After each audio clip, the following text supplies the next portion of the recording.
Dicas de estudo na quarentena. Concurso PMPR. Meu nome é Felipe Frota, eu sou professor de raciocínio lógico e matemática no CDF Concurso e coach de concursos públicos.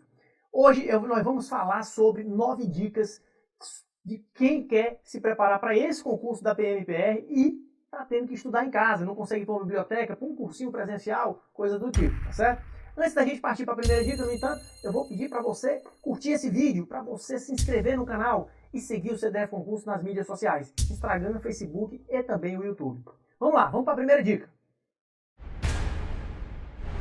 Pois bem, a nossa dica número 1 é, se ainda não iniciou os estudos, comece agora, tá certo? Por que isso, né? Por que dizer, olha, vamos começar agora? Bom, se você está querendo ser soldado da Polícia Militar do Estado do Paraná, mas ainda não começou o estudo, está na hora de você parar tudo, né, que você está fazendo e não é relevante para a sua vida hoje, e partir para o estudo propriamente dito. Não marque para depois do feriado ou para a próxima semana, não. Vamos começar logo. Hoje, comece agora, arranje um material para estudar, prepare o seu equipamento, né, o seu local de estudo e comece a estudar de imediato, tá certo? Não deixe para depois, ok? Vamos para a dica 2. Dica 2 diz o seguinte, reserve um horário, certo? Um horário para estudar. Crie uma rotina, tá certo?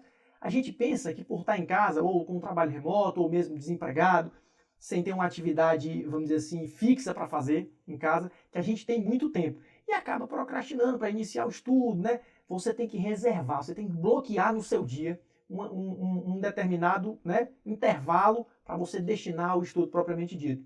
Vamos imaginar que você tem a sensação de que rende melhor durante o turno da manhã, por exemplo. Então você tem que reservar esse turno da manhã para você, para o seu estudo. Não adianta você dizer, não, eu tenho tantas horas para estudar, mas eu vou deixar para depois, e isso vai prejudicar a qualidade do estudo que você tem. Você precisa ser o seu patrão e você tem que ser um chefe rígido. Então, para isso, você tem que reservar, bloquear no seu dia um determinado, né, intervalo de tempo, de estudo, né, das 9 da manhã às 2 da tarde, e o almoço é só depois. E aí, você, por exemplo, consegue, né, definir que às 9 tem que estar começando o estudo e que só vai poder parar depois das 2 horas. Lógico que nós não estamos dizendo que você tem que estudar 5 horas seguidas, não, eu dei apenas um exemplo, tá certo? E eu nem recomendo, você vai ver em dicas futuras, que a gente estude por tanto tempo, sem fazer intervalos, tá certo? Vamos para a dica número 3. A dica número 3 diz o seguinte, priorize o estudo, certo? Comece o dia por ele, tá certo? Então você já começa o dia por estudo, lógico, se for possível, né? Se você tiver uma atividade remunerada, ou você ainda estiver trabalhando, ou fazendo alguma coisa durante a sua manhã, não há que a gente falar em estudar de manhã em detrimento do seu ganha-pão, nós não estamos falando isso. Mas se você tem como entregar o turno da manhã ao seu estudo, defina ele como o melhor horário. Tá certo? Para você, já comece com o principal, já comece com o seu estudo e garanta que ao final do dia você vai ter tido condições de estudar. E como a gente tem essa garantia, ou como a gente facilita essa garantia? É começando o dia pelo estudo, né? Como a gente falou aqui, ó, priorizar o estudo, comece logo o dia, porque se acontecer algum contratempo, ele vai acontecer já depois de você ter estudado, certo? As suas chances de conseguir bater as suas metas são muito maiores se você começar o dia pelo estudo, propriamente dito. Vamos para a próxima dica. A dica 4 diz o seguinte, reserve um ambiente adequado, né? Aqui a gente colocou essa imagem, né? Que demonstra ali o que seria um ambiente ideal, né? Olha, tem um relógio, né, de parede para você ver a hora do dia, né? Provavelmente aqui você vai ter um cronômetro, tem uma luzinha aqui, ó, de mesa para você melhorar a iluminação do seu material. Observe que os lápis estão ficcionados, né? Estão colocados aqui dentro do local adequado, tá? Um computador. Isso aqui é o que seria ideal, não quer dizer que você obrigatoriamente tem que ter isso, mas você tem que ter algumas coisas para facilitar o seu estudo. E quais são elas? Bom, o ambiente ele tem que estar iluminado. É obrigatório ter uma luzinha como essa aqui da imagem? Não, não é obrigatório. Se a sua luz do ambiente for boa, ou você tiver uma janela que dê para o sol, por exemplo, né, que tenha iluminação natural, é mais que suficiente para você ter uma boa qualidade de iluminação, tá bom? O ambiente organizado, né? O ambiente organizado, tem gente que é mais bagunceira, gente que é mais, né, determinada ali a arrumar tudinho. tem que ver o seu tipo. Eu digo o seguinte, naquele ambiente onde você precisa manusear, né, um material escrito, o computador, o laptop, você tem que ter ali uma organização mínima para facilitar você encontrar as coisas com mais rapidez na hora que você precisa, certo? Mas não é que todo o ambiente de estudo ele tem que estar organizado, não. Mas aquele espaço ali definido para você estudar, esse sim tem que estar organizado, tá bom? E o que eu acho mais importante, um ambiente silencioso, tá? Para mim, é sem condições de estudar, eu não tenho condições de estudar se o ambiente for barulhento. Eu preciso realmente de silêncio ou de uma música tranquilizante. Hoje a gente tem muito aí no YouTube, músicas que são apropriadas para você estudar, né? E que elas cortam o ruído, né? De conversas paralelas de outras pessoas que estão próximas, tá certo? Então, se você é uma pessoa como eu, que o barulho, né? Que o barulho, principalmente de pessoas conversando, ele te incomoda, então você precisa, né, arranjar realmente um local que seja silencioso. Então, se você tiver, né, um ambiente iluminado, organizado e silencioso, você tem grande chance de ter uma boa qualidade do seu estudo com relação ao ambiente, né? A reserva de um ambiente adequado para o estudo, tá certo? Vamos para a próxima dica. Dica de estudo número 5. Tenha metas de estudo mensuradas em tempo líquido. Felipe, o que é tempo líquido? Tempo líquido nada mais é do que o tempo real destinado ao estudo. Vou dar um exemplo para você aqui. Imagina que você sentou para estudar e começou exatamente às 8 horas da manhã. Você começou a ler a primeira palavra quando o relógio deu 8 horas. Estava lendo, e estava gostando da matéria e de repente lhe deu sede. Quando deu 8h30 em ponto, lhe deu sede.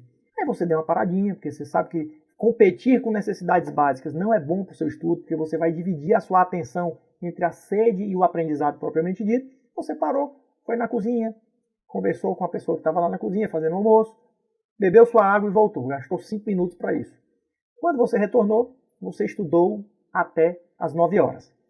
Quanto tempo líquido de estudo você teve? Para contar aqui comigo, olha só. Inicialmente das 8, né? Até as 8h30. Então você teve 30 minutos líquidos. 30 minutos. Aí você parou, foi à cozinha, perdeu 5 minutos e retomou às 8h35 e foi até às 9. Portanto, de 8h35 até 9, 25 minutos. 25. O total do seu tempo líquido de estudo foi quanto? Foi 5, né? 3 mais 2 igual a 5. 55 minutos, ok? Então você teve aí 55 minutos líquidos de estudo nessa 1 hora que transcorreu entre 8 da manhã e 9 da manhã. Felipe, eu estou achando muito complicado o tempo líquido. Por que eu tenho que fazer conta para calcular o tempo que eu estudo? Não faz sentido isso. Realmente não faz. Você precisa de um cronômetro, né? Você começa o estudo, você inicia o cronômetro. E aí você está estudando, de repente você precisa dar uma parada por algum motivo. Né? Um intervalo, como eu vou mostrar mais à frente, um intervalo produtivo. Então você para o cronômetro, você pausa ele. Faz o que você tem que fazer, que é diferente do estudo, né? Esse afazeiro aí que você tem. Quando você voltar para sentar para estudar, você retoma o cronômetro, de maneira que ele continua de onde parou. E assim você consegue, de fato, ter a realidade. Eu gastei tanto tempo com o estudo dessa matéria. Perceba que nesse exemplo que dei, o seu relógio transcorreu 1 hora, foi de 8 às 9. No entanto, você, né, estudou de fato 55 minutos. Tá ok? Então, perceba, mensure as suas metas em tempo líquido. Explico por quê. Imagina que você gosta muito de uma matéria, você passa lá meia hora estudando direto, 40 minutos estudando direto e não sente necessidade de parar. No entanto, se você estuda uma matéria B, uma outra matéria que você não gosta, tem uma chance muito grande de você sentir sede, fome, sono, tudo porque você está vendo, né, você está trabalhando com algo, estudando algo que não é do seu interesse. E é justamente aí que você precisa ter o cronômetro para parar todas as necessidades que você precisar parar, para que você, ao final, saiba exatamente o tempo que você destinou àquela disciplina. E essas disciplinas, muitas vezes, são as mais importantes, aquelas que a gente deve dedicar o melhor estudo, certo? Vamos para a próxima dica. Dica número 6. Reserve um tempo para fazer revisões, certo? Rever, olhar para trás, ver aquilo que você já estudou no passado e que precisa, e pela importância que tem, precisa ser revisto para que você indique ao cérebro, ora, aquilo ali é importante, não se esqueça, certo? E o que é importante também, faça revisões diariamente, tá certo? Revisão, o ideal é que todo dia você veja um pouquinho daquilo que é importante e que ficou para trás, e que você já estudou, mas que você quer levar para a sua prova de concurso, que você quer levar para a prova da PMPR. Vamos imaginar você estudando, né, a parte de matemática, raciocínio lógico, propriamente dito ali, parte de exatas, do seu concurso para a PMPR, você se depare com um assunto que você sentiu relativa dificuldade e percebeu que é um assunto cobrado nessa prova, né? Tem probabilidade alta de ser cobrado, seja pela dica do professor, seja pela sua experiência com relação a outras provas que fez dessa mesma banca. Você tem, olha, esse assunto aqui cai sempre, tá certo? Então o que você deve fazer? Você deve voltar às questões que você errou, por exemplo. Você deve refazer aquelas questões que acertou por chute. Você deve ver aquele ponto da matéria que você sentiu um pouco mais de dificuldade de entender. Peraí, deixa eu ver aquela regrinha de novo. Deixa eu me recordar aqui as expressões, as fórmulas que eu preciso ter memorizadas para estruturar o meu problema, né? A resolução da minha questão. Então isso é fazer revisões. A dica que eu dou é o seguinte: não precisa elocubrar, não precisa deixar algo difícil e amarrado. Revise o que você achou importante, que você estudou ontem. Já é uma excelente revisão, certo?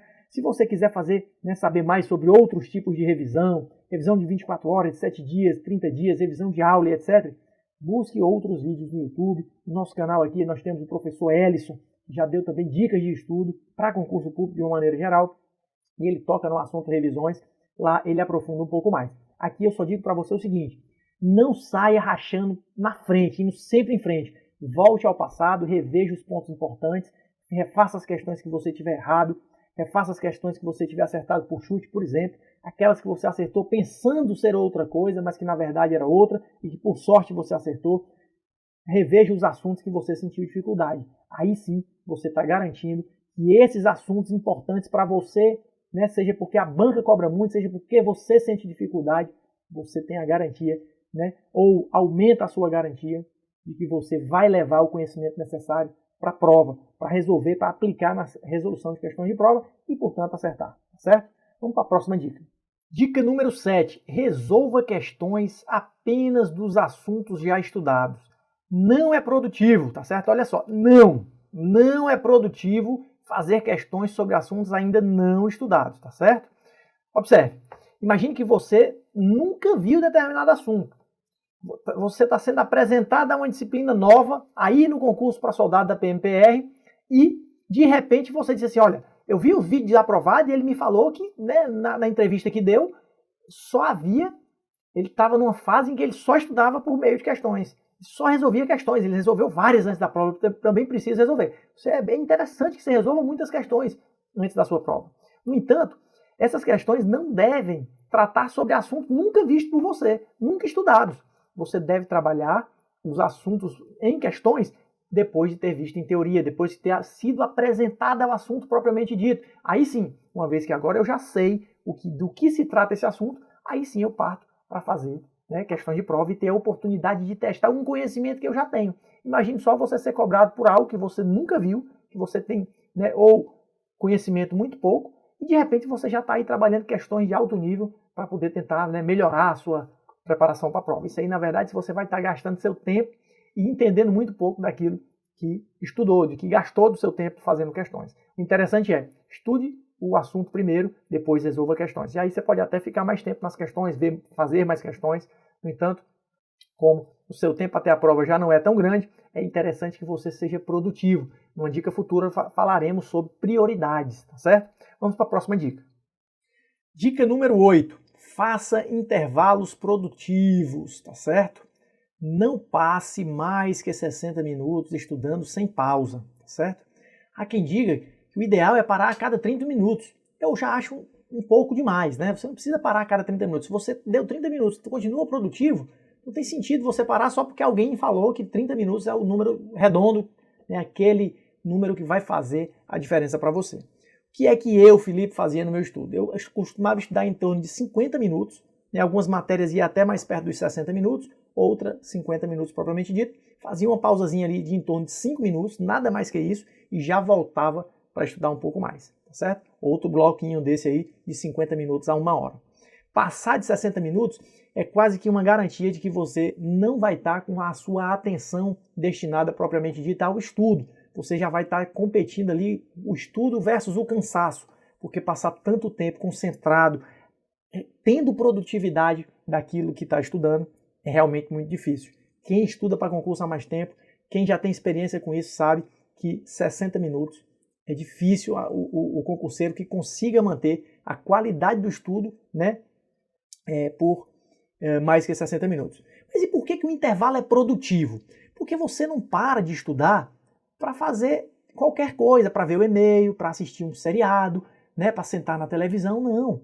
Você para dar um pequeno arejamento ao cérebro, à sua cabeça, né? Você sai do seu ambiente de estudo, você vai provavelmente recompletar o seu copo com água, né, a sua garrafinha de água, você vai passar no banheiro, né, vai eliminar as necessidades ali, né, que a gente faz no banheiro, e de imediato você já volta. Então ele é produtivo porque você tem um objetivo com ele. Qual é o seu objetivo?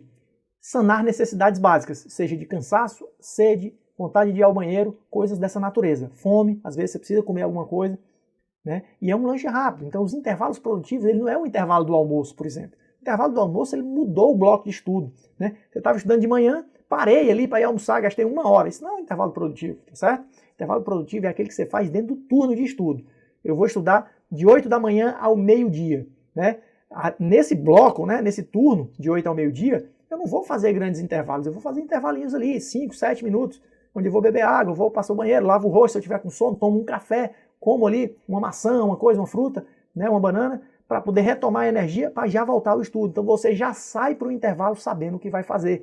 Você não vai olhar o WhatsApp, você não vai entrar nas redes sociais, você não vai ver seu e-mail, você também não vai assistir televisão. Tudo isso fica reservado para o momento como o do almoço, por exemplo. Agora eu parei para almoçar, só volto a estudar de tarde. Aí sim, você tem plena condição de fazer essas atividades que eu citei, que não são boas para os intervalos produtivos. No entanto, são muito boas nesses intervalos maiores, né? Ou quando você parar de estudar, terminei, bati minha meta do dia, minha meta eram 5 horas líquidas, estudei 3 de manhã, 2 à tarde, né? Fui, né, fazer o resto do trabalho que eu tenho para fazer, um trabalho de meio expediente, por exemplo, e agora eu terminei. Tudo bem, aí é a hora de você entrar nas redes sociais, de você arejar a cabeça, se preparar para o dia seguinte, tá certo? Vamos para a próxima dica. Bom, última dica, a dica de número 9, enfatize o estudo que dê melhor custo-benefício, né? Ou seja, aquele no qual você gaste menos tempo para extrair mais pontos na prova, tá certo? E aí o que é que a gente deve analisar quando a gente busca o melhor custo-benefício? No pós-edital, que é o caso aí do seu estudo para PMPR, você deve buscar o melhor custo-benefício. O que é que nós temos que olhar? Vamos ver aqui. Nós temos que ver as matérias com mais pontos na prova, né? Aquelas que trazem, né, uma maior pontuação na prova. Então essas aí, matérias, vamos imaginar que você não estivesse estudando para PMPR, você estivesse estudando para um outro concurso, né? Vamos citar aqui dicas de maneira geral. Imagina que você tem uma matéria que vai cair mais questões, você já sabe que serão mais questões. Então, se o peso é o mesmo e ela tem mais questões, você sabe que a ela foi dado mais pontos na prova, né? Foram dados mais pontos na prova. Então essa matéria deve ter uma relevância, né? Por esse motivo, pontuação na prova deve ganhar relevância no seu estudo, certo? Um outro benefício, né? Um outro detalhe que você deve olhar é o seguinte: as matérias que demandem pouco tempo para aprendizado, né? Ora, eu tenho facilidade com determinado assunto e esse assunto cai em prova. Apesar de eu ter facilidade, eu preciso rever esse assunto porque eu não lembro mais. Mas quando eu gasto pouquíssimo tempo para aprender aquilo que é necessário para acertar questões de prova. E aí, por mais que essa matéria ela não tenha tanto peso, tantos pontos, né, na prova, mas você gasta um pouquinho de tempo, vale a pena gastar esse tempo, né? Porque apesar de serem poucos pontos, você vai gastar também pouco tempo e muitas vezes esse pouco tempo é tão pouco que a quantidade de pontos que você extraiu da prova com aquele tempo estudado foi melhor do que foi o gasto por uma matéria que tem mais peso, né? Que foram dadas a elas, a essa disciplina, mais pontos na prova, tá certo? Então, veja que aqui você tem que olhar pelo menos para duas coisas, tá? São 3, na verdade. A outra é o volume da matéria. Olha, a matéria que tem mais peso na minha prova e que cai mais questões é a matéria gigante, uma matéria muito grande mesmo. Então, aí você tem que dar uma relevância maior para ela. Por quê? Porque ela vai gastar mais do seu tempo para ser aprendida. Porque você tem um escopo muito maior de assuntos para estudar, tá bom? Então, facilidades pessoais devem ser consideradas, tá certo? Na hora de você dar relevância para o estudo. Então, quanto mais fácil é a matéria para mim, menos tempo eu devo destinar a ela, não é mesmo? A não ser que eu consiga alguns pontos, eu precise rever, gaste pouquinho tempo para ganhar muitos pontos. Segundo, matérias com volume alto. Então, quanto maior o volume da matéria, mais tempo eu preciso gastar para poder aprender essa matéria. Então, pelo volume da matéria, você deve dar mais tempo, né? Se ela for mais volumosa, menos tempo. E a outra é a relevância da matéria na prova.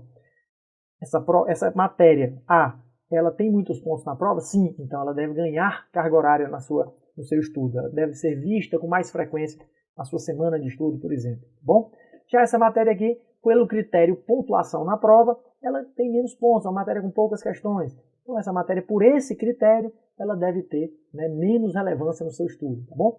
Você faz a união aí desses 3 critérios e define qual é a carga horária que você vai dar a cada uma delas. Então, por semana eu tenho 40 horas para estudar, eu tenho 30 horas, eu tenho 25 horas para estudar. Então, depende da sua realidade.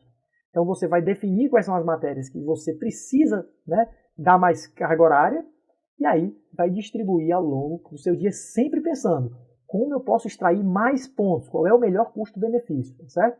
E os 3 critérios, vamos relembrar: facilidades pessoais, né, eu tenho facilidade de aprendizado, volume da matéria, né, no tamanho, a matéria é grande ou ela é pequena, e pontuação na prova, tá bom? Bem, nobre amigo, bem, nobre amiga, essas foram as 9 dicas para você que se prepara para PMPR, dicas de estudo na quarentena. Se você gostou desse vídeo, deixa o like aqui. Se você gostou também, se inscreve no canal, a gente tem vídeo novo todo dia, tá certo? Siga também o CDF Concurso no Facebook e no Instagram. A gente se vê no próximo vídeo. Um grande abraço.